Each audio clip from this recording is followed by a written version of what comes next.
De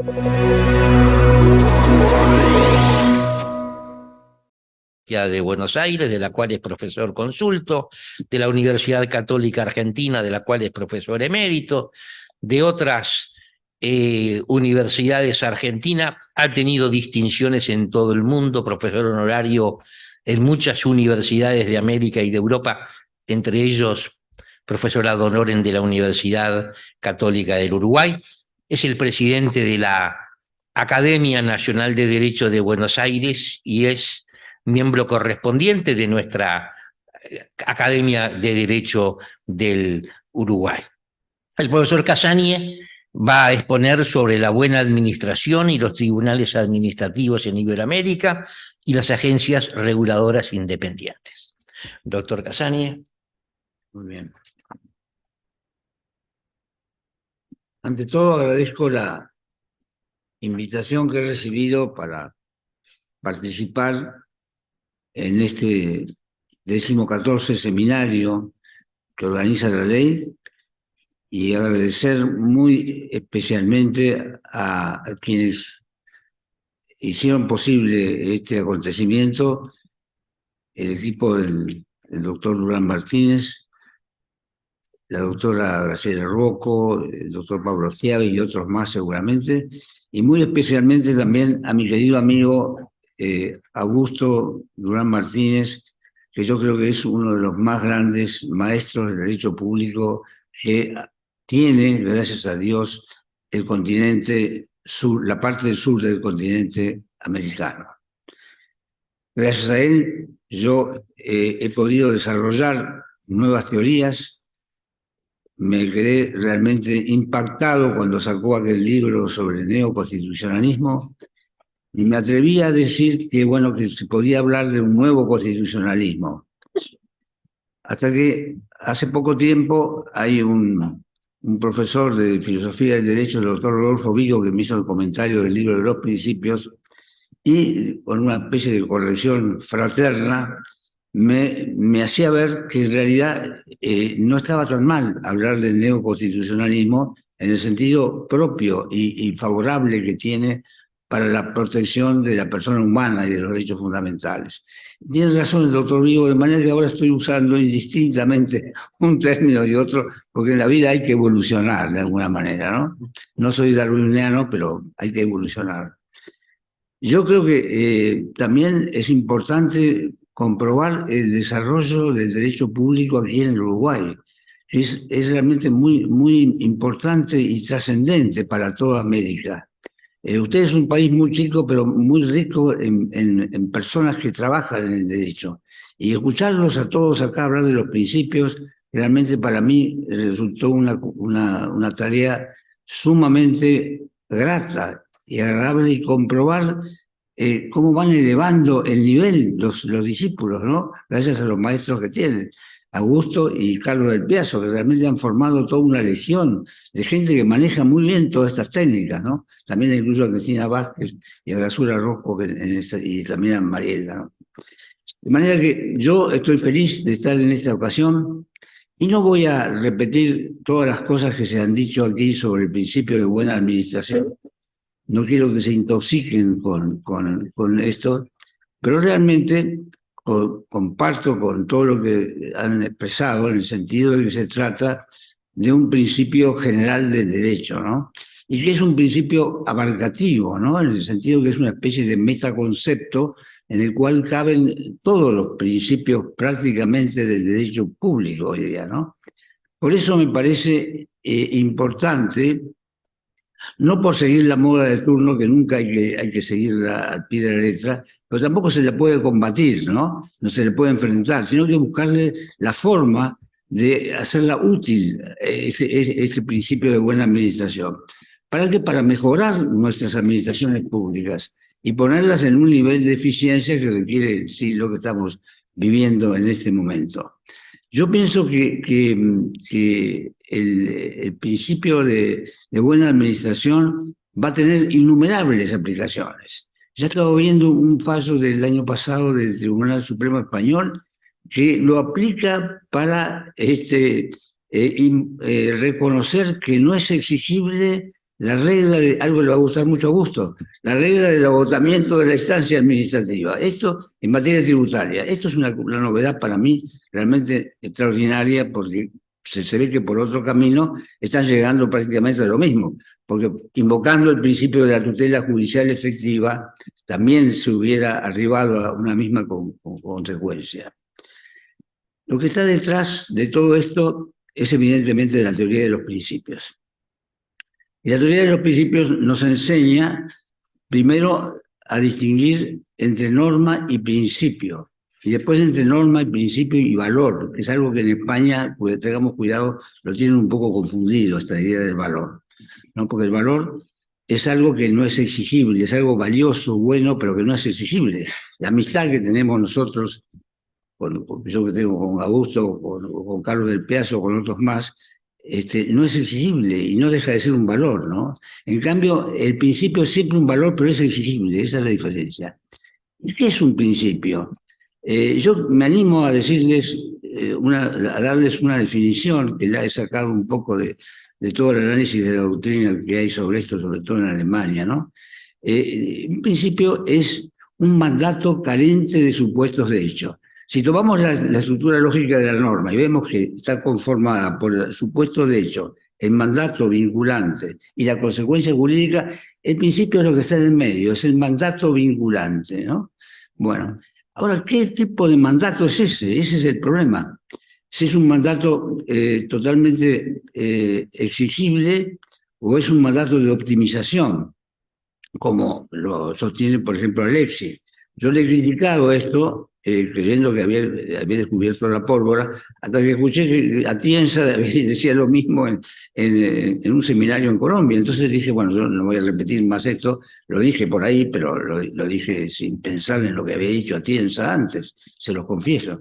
Pero realmente la crítica que se le hace a esto es que el mandato de optimización indica lo óptimo a lograr, pero no vincula tan estrictamente a la persona que tiene que aplicar el principio.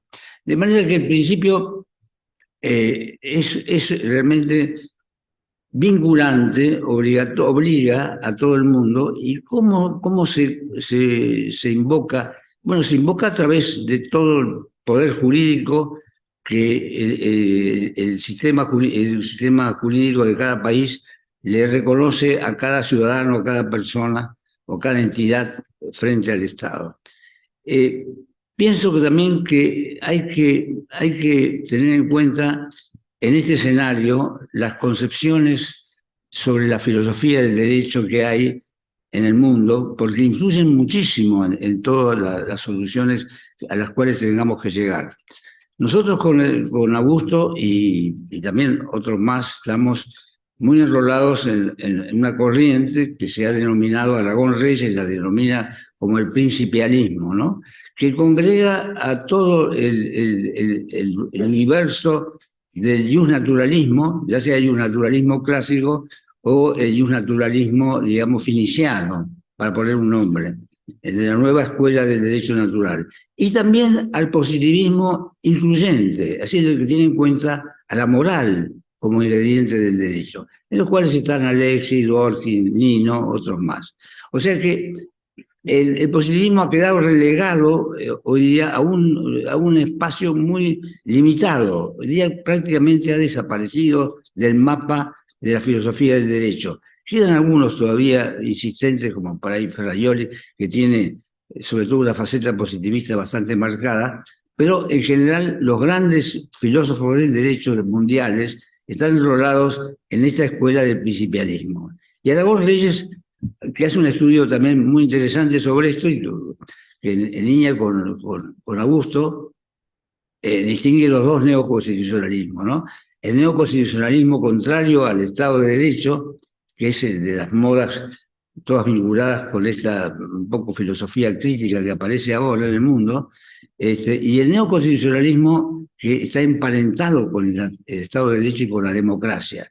Y dice que es el verdadero, el auténtico. ¿Por qué? Porque el otro lo que produce, fíjense ustedes la importancia de la filosofía llamada crítica. en un minuto se los voy a sintetizar. La filosofía crítica tiene tres partes grandes. La escuela de Frankfurt, con hoy día Habermas a la cabeza, en el medio lo tienen a uno que no es filósofo, pero que sabía filosofía, que era Gramsci, porque este movimiento mezcla la filosofía con la ciencia política. Gramsci llega a descubrimientos extraordinarios y realmente conocerlo a Gramsci es vital hoy día para entender todo el movimiento de lo que está pasando. Y finalmente están los posmodernos, que es una legión enorme que va desde Foucault hasta, qué sé yo, todos los grandes filósofos franceses de la última época, que han tratado de construir esta rarísima concepción que prácticamente persigue el descentramiento, que se llama. Sacar al hombre de la centralidad humana y hacerle un hombre colectivo. Esto lo había visto ya Maritain, fíjense. El primero que lo vio en el hombre integral aparece ahí. Y después, el otro efecto que producen es la dispersión. En la dispersión ellos ganan. ¿Y qué es lo que buscan? Bueno, buscan eso, la igualdad real, ¿no?, impuesta por el Estado, para lo cual necesitan un Estado monstruo.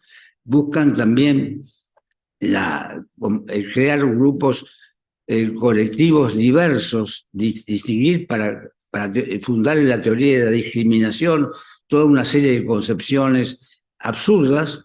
Buscan, por ejemplo, ensalzar el derecho a la protesta para provocar que la participación pública sea violenta y de alguna manera ellos lleguen al poder. Bueno, toda una serie de concepciones que aparentemente no llegan a nada, pero debajo de ellas hay una unidad. Debajo de ellas se advierte la unidad. La unidad es tratar de que el hombre deje de ser el hombre que es humanamente, de acuerdo con la teoría del derecho natural, para ser un hombre colectivo sujeto al manejo del poder dominante, en el fondo. Pensando siempre que, al revés de lo que decía Marx, ¿no?, lo importante es dominar la superestructura, porque no es que la estructura, las relaciones de capital influencian a la superestructura, es al revés. Ellos, dominando el derecho, dominan la sociedad. Y ese es el punto más peligroso que tenemos hoy día en este capítulo de la nueva administración. Bueno, y ahora, con esta introducción, 2 palabras nada más, les prometo, para tocar el tema del control judicial de los tribunales administrativos, agencias reguladoras, independientes, de lo que fuere, la denominación que ustedes quieran darle a esto. Acá hay 2 grandes posturas en esto. Una es la que han seguido los norteamericanos, que es crear, digamos, como nuevos tribunales, ¿no?, que deciden, pero no solamente los casos judiciales, sino que dictan normas generales, reglamentos, resuelven casos individuales. O sea, las 3 funciones del Estado se le adjudican a todas las agencias. Es algo que nosotros, eso nos parece que no puede funcionar en América Latina, ¿no? Es muy difícil que encaje esto, porque nuestros sistemas son básicamente judicialistas, ¿no? Todos porque hemos seguido la herencia española en ese punto. Que si bien no fue seguida por España siempre, sí estaba desde la Constitución de Cádiz en adelante marcadamente señalada, y después se recupera recién a partir de 1900 y pico, 1905 más o menos en España. Pero lo curioso es que las 3 cosas que tiene este sistema en el control judicial de los entes reguladores o agencias reguladoras independientes no funcionan en el sistema judicialista. Uno es la jurisdicción administrativa primaria. Quiere decir que todo va a una agencia y después no lo revisa nadie más, ¿no? Y no se revisan las cuestiones de hecho, por ejemplo, sino solamente las de derecho. Y el otro punto, que es más grave aún, el otro aspecto de esa teoría, es la teoría de la deferencia, por el cual el órgano judicial, el juez, tiene que respetar el criterio de la agencia. Eso entre nosotros es imposible, porque como la agencia siempre va a estar manejada de alguna manera por los políticos, si no hay control jurisdiccional, estamos fritos, realmente. No podemos tener ningún porvenir. Vamos al esquema de la filosofía crítica de cabeza, ¿no? De manera que yo creo que hay que mantener los sistemas del control del sistema judicialista que exigen un control amplio y suficiente, con amplitud de debate y prueba, y que no lo arreglamos eso con los recursos directos, limitados, que de alguna manera cercenan la facultad del Poder Judicial para decidir la cuestión de fondo. De manera que esta es la teoría, la tesis que yo vengo sosteniendo en Argentina, con alguna discrepancia, pero por suerte con la aceptación de la Corte Suprema, nada menos, y de la mayoría de los autores del derecho constitucional. Nada más y muchísimas gracias por todo. Agradezco al profesor Casagne y lo felicito porque la claridad y la frescura de su pensamiento siempre nos sirve para iluminar nuestro camino. Y llegamos al final. Me toca, como siempre, clausurar este seminario y simplemente lo voy a hacer con algunos agradecimientos. No es momento de discursos y mucho menos a esta hora. Quiero agradecer a todos los expositores por el tiempo que nos han destinado, sobre todo a nuestros amigos argentinos que tienen que venir de otro país y dejar sus cosas para colaborar con este trabajo y lo hacen realmente haciendo un esfuerzo y brindándonos la calidad de su pensamiento. Y a todos los uruguayos. Ahora que ha pasado el seminario, puedo decir que la calidad de las exposiciones, me excluyo por supuesto, ha sido realmente extraordinaria y tengo el orgullo de decir que va a salir un libro completísimo sobre las proyecciones de la buena administración como no ha existido en el Uruguay, un libro de estas características. Agradecimiento, por supuesto, a todo el personal de la ley, que en forma silenciosa y por detrás hace posible este seminario, porque si no, esto sería imposible. No puedo mencionarlos a todos, pero sí lo hago en la persona de su director, el doctor Mariño, que está aquí atrás, y en él va todo mi agradecimiento a toda la ley. Y por supuesto a ustedes, a los que están aquí en forma presencial y a un número aún mayor que nos ven vía plataforma Zoom, porque sin ustedes no hay seminario. Y la verdad que no es fácil organizar estos seminarios. Es muy difícil. Pero con el apoyo que ustedes nos dan, todo es posible. Así que muchas gracias una vez más.